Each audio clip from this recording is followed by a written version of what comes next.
We sat down with Pamela Merritt from Reproaction and Candace Bond-Theriault from the National LGBTQ Task Force to discuss how individuals can consider their implicit bias.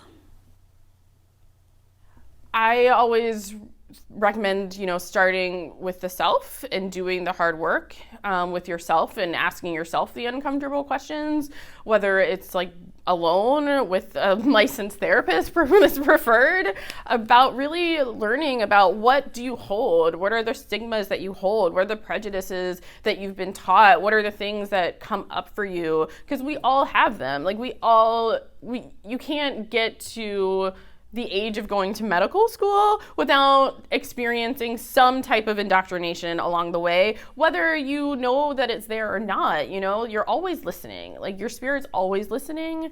So I think that it's important to really tap into that and think about what you're holding still and why, and really doing some work to really unlearn those processes, or just to at least analyze them, right? Listen to them.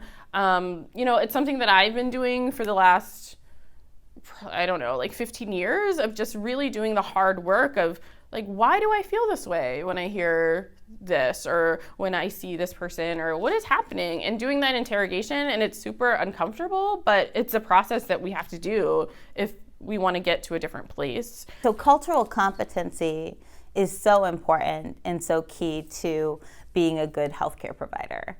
Listening and respecting, and also acknowledging and prioritizing implicit bias, and making sure that as a healthcare provider you are working through that on a continual basis, because it's a little bit, I like to say, bias and racism is like an invasive species, and if you don't cut it back on a regular basis, it'll take root again. I think understanding the history, and also understanding how that history gets passed down.